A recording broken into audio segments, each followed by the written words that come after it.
Plinth, ठीक है, divided by 2, ठीक है, क्लियर है, क्लियर है स्टूडेंट्स। अब हमने जैसे ये वाली वॉल है मेन वॉल, इसका हमने ये हाफ प्रोजेक्शन निकालना है। जैसे ये वाली जो मेन वॉल है इसका हमने ये हाफ प्रोजेक्शन निकालना है, ऐसे यहाँ निकालना है।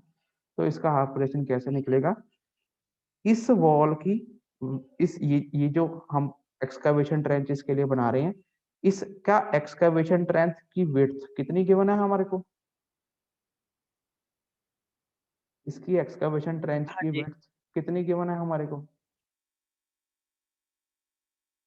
क्वेश्चन में ये गिवन है, क्वेश्चन हमको क्वेश्चन में मेन वॉल लिखा है, विड्थ ऑफ एक्सकवेशन कितनी गिवन है 90 हमारे है, को, 90 सेंटीमीटर।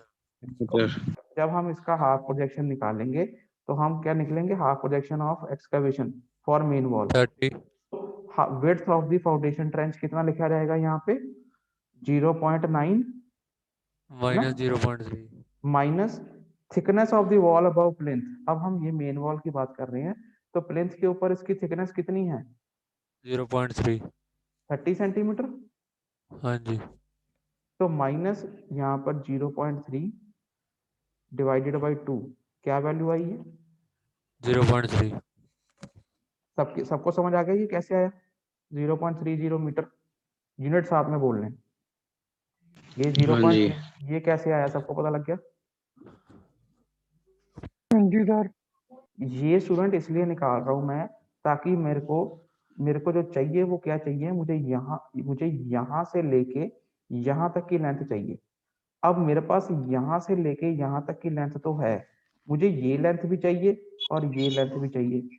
ये लेंथ हाफ प्रोजेक्शन के बराबर है, इसलिए मैंने इसका हाफ प्रोजेक्शन कैलकुलेट करा है मेन वॉल का यहाँ पे, ठीक है, ठीक है स्टूडेंट, क्लियर है।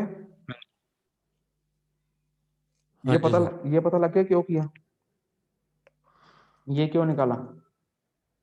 हाँ जी अब लेंथ कितनी for foundation trench, total length कितनी बनेगी बताओ मुझे फाउंडेशन ट्रेंच के लिए। सर, ये देखो मैं बताता 10 हूँ, मीटर होता है। ये देखो, ये 10 मीटर यहाँ से लेके यहाँ तक, प्लस ये वाला हाफ प्रोजेक्शन, प्लस ये वाला हाफ प्रोजेक्शन, मतलब 10 यहाँ से यहाँ 10.6। तक, प्लस प्लस 0.3 प्लस 0.3, तो ये हमारे पास टोटल लेंथ आ जाएगी पूरी बार बार आउट टू आउट। 10.6।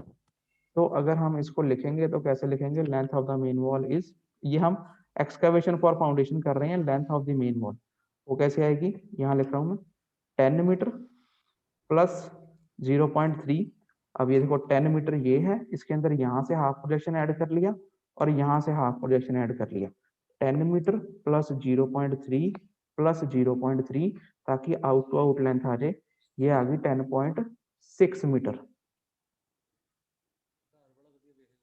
क्लियर है, हाँ जी सर। क्लियर है सबको ये, सबको ये चीज पता लगी कि मेन वॉल की लेंथ फाउंडेशन ट्रेंच के, मेन वॉल के फाउंडेशन ट्रेंच की लेंथ कैसे निकाली इसके। हाँ जी सर। अगर किसी को ना पता लगा हो तो पूछ लो, पता लग गया सबको ये। हाँ जी सर। अब इसके लिए हमने क्वांटिटी कैलकुलेट करनी है ऑफ अर्थवर्क। जब हमने कर ली मेन वॉल की एक्सकवेशन करनी है, तो क्वांटिटी कैसे निकलेगी, length multiply by width multiply by depth या हाइट। लेंथ कितनी निकली हमारी 10.6। 10.60 मीटर मल्टीप्लाई बाई, अब ये ट्रेंच की विड्थ, 0.9। ये ट्रेंच की विड्थ कितनी, अब ये देखो ये लेंथ हमारी यहाँ से लेके यहाँ तक आ गई। अब इसकी विड्थ कितनी है, इस ट्रेंच की 0.9। कितनी विड्थ है, 0.9। सबको क्लियर है 0.9 कैसे है। हाँ जी। क्योंकि ये क्वेश्चन में ही गिवन है, मेन वॉल की जो विड्थ ऑफ एक्सकवेशन है वो है 90 सेंटीमीटर, मतलब 0.9 मीटर। क्लियर है, तो अब इसकी विड्थ आ गई 0.90 और इसकी डेप्थ कितनी गिवन है क्वेश्चन में 1। 1 मीटर, तो इस 1.00, तो अगर हम 10.6 मल्टीप्लाई बाई 0.9 मल्टीप्लाई बाई 1 करें तो क्या आंसर आएगा, 9.54 क्यूबिक मीटर। सबको पता लग गया, ये आ गई earthwork in excavation for main wall only, ये वाली वॉल हमने इतना अर्थवर्क कैलकुलेट कर दिया, इतना जो हमने फाउंडेशन ट्रेंच बनाना है उसका हमने अर्थवर्क कैलकुलेशन में हमने सॉल्व कर लिया। क्लियर है? हाँ जी। क्लियर है सबको? अगर ये चीज नहीं क्लियर तो पूछ सकते हो। क्लियर है सबको ये? हाँ जी। हाँ जी। अब हम पहले जो मर्जी ले लो, चाहे सेकेंडरी वॉल 1 ले लो, सेकेंडरी वॉल 2 ले लो। पहले हम अब ये 1 नंबर सेकेंडरी वॉल 1 नंबर का फाउंडेशन में अर्थवर्क कितनी होगी क्वांटिटी वो कैलकुलेट करेंगे। तो अब हम करेंगे secondary wall. Secondary sir wall जी ਇਹਨੂੰ ਸੈਕੰਡਰੀ ਵॉल क्यों ਕਹਿੰਦੇ ਆ? क्वेश्चन में गिवन है, ठीक है। मतलब ये मोटी दीवार है 30 सेंटीमीटर वाली मेन वॉल, ये 20 सेंटीमीटर वाली पतली दीवारें हैं, तो इसे सेकेंडरी वॉल कह दिया। क्वेश्चन में वैसे नाम मतलब दिया। सर इदा मेन वॉल 9 इंच वाली है, 3.5 इंच पार्टीशन वॉल वर्गी। ये 9 इंच 300, देखो जो 300 होता है वो 1 फुट के बराबर, वो आप इंच फुट छोड़ दो, बस मीटर एमएम में बात करो। जो थिक वॉल है वो मेन वॉल है, जो थिक से कम है थिन वॉल है पतली वाली, वो जो है सेकेंडरी वॉल कही है इन्होंने क्वेश्चन में गिवन। ठीक है जी। ठीक है, अच्छा जी। फुट इंच में नहीं हमने करना, हमने मीटर एमएम में ही करना है। अब सेकेंडरी वॉल, सेकेंडरी वॉल जो है वो पहले हम ये वाली कर लेते हैं, सेकेंडरी वॉल नंबर 1। अब पहले डायग्राम बना लो। डायग्राम के अंदर देखो, जब इसका फाउंडेशन ट्रेंच खोदा जाएगा तो कैसा रहेगा, ऐसा रहेगा।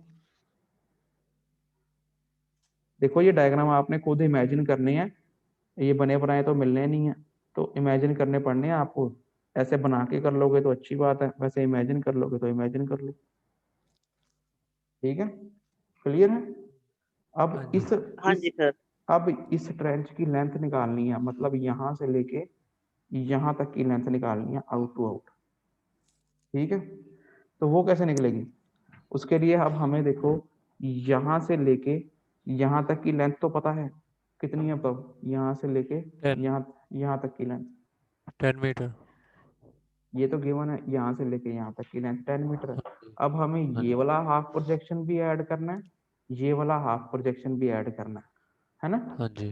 हाँ जी। अब इसका हाफ प्रोजेक्शन अलग आएगा, ऊपर वाली के बराबर नहीं आएगा। क्यों नहीं आएगा? इसका हाफ क्योंकि उसके अंदर डिमेंशंस और हैं ऊपर वाली की, और नीचे वाले की डिमेंशंस और है, डिफरेंट है। क्लियर है? हाँ जी। तो अब हमें इस नीचे वाली सेकेंडरी वॉल के लिए पहले हाफ प्रोजेक्शन कैलकुलेट करना पड़ेगा, ताकि हम यहाँ से लेके यहाँ तक की लेंथ निकाल लें हाफ प्रोजेक्शन की। उसको हम इधर भी ऐड कर देंगे, उसको हम इधर भी ऐड कर देंगे, ताकि हमें out to out total length पता लग जाए। क्लियर है? हाँ जी। अब हाँ हम जी। अब हम हाफ प्रोजेक्शन निकालेंगे सेकेंडरी वॉल का। सेकेंडरी वॉल का हाफ प्रोजेक्शन HP होता है। वही फार्मूला मैं बार बार लिखता हूँ, शुरू में भी लिख रहा हूँ, बाद में फिर हम डायरेक्टली कर लेंगे। किसी भी चीज का अगर हाफ प्रोजेक्शन निकालना है तो कैसे निकलता है? विड्थ ऑफ द आइटम, उसी चीज की width minus thickness of wall above plinth, plinth के ऊपर उस दीवार की कितनी थिकनेस है, डिवाइडेड बाई 2। ठीक है, ठीक है। अब हम इस वॉल की निकाल रहे हैं हाफ प्रोजेक्शन, तो इसकी विड्थ ऑफ, अब ये फाउंडेशन ट्रेंच के लिए हम हाफ प्रोजेक्शन निकाल रहे हैं, तो इसके फाउंडेशन ट्रेंच की विड्थ कितनी गिवन है? सर 20 इसकी सेंटीमीटर। 20 है। Width of the excavation is 40 वो 40 सेंटीमीटर। है। वो 40 है। 40 सेंटीमीटर ऊपर गिवन। देता है। इसको हम 0.40 मीटर भी कह सकते हैं। हाँ जी। तो इस फार्मूले में हम पुट करेंगे विड्थ ऑफ द आइटम, मतलब विड्थ ऑफ फाउंडेशन ट्रेंच कितनी है 20 mm की दीवार की, 40 0.40 minus thickness of the wall above plinth. अब ये 20 mm की 20 वॉल है, तो 20 mm प्लिंथ के ऊपर इसकी थिकनेस कितनी है? 0.20। 0। हाँ जी। ठीक है, डिवाइडेड बाई 2, तो क्या वैल्यू 10 आएगी? आएगी। 0.1। ये पता लग गया हाफ प्रोजेक्शन कैसे निकला, ये छोटी सर वाली थोड़ा। वॉल। हाँ जी, तो हाफ प्रोजेक्शन कैसे निकालते हैं? जिस भी चीज का हाफ प्रोजेक्शन निकालना है उसकी width minus wall thickness above plinth divided by 2। ठीक है राकेश? ठीक है। अब हाँ जी। इस केस में हमने ये वाली वॉल की जो फाउंडेशन ट्रेंच है उसकी थिकनेस विड्थ कितनी गिवन है हमें क्वेश्चन में?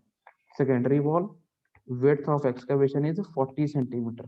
तो हम यहाँ पे विड्थ ऑफ दी आइटम मतलब हम फाउंडेशन ट्रेंच के लिए कैलकुलेशन कर रहे हैं, तो फाउंडेशन ट्रेंच की विड्थ कितनी दिख रही है 40 सेंटीमीटर, यहाँ 0.40 मीटर। ठीक है, ठीक है, हाँ जी। ठीक है राकेश, 0.40 कैसे आया? 40 का नहीं पता लगा। 40 गिवन है राकेश, ये देखो, थिकनेस। जब हम किसी भी चीज का हाफ प्रोजेक्शन निकालते हैं तो फॉर्मूला क्या होता है, उस चीज की width minus thickness of the wall above plinth divided by 2। अब हम ये इसकी थिकनेस, ये जो फाउंडेशन ट्रेंच 20 mm की दीवार का खोदना है, उसकी थिकनेस कितनी, विड्थ कितनी गिवन है हमें क्वेश्चन में? Secondary wall width of excavation is 40 centimetre, ये गिवन है। ठीक है, गिवन है। हाँ जी। तो इसको हम 0.40 मीटर भी लिख सकते हैं। हाँ जी।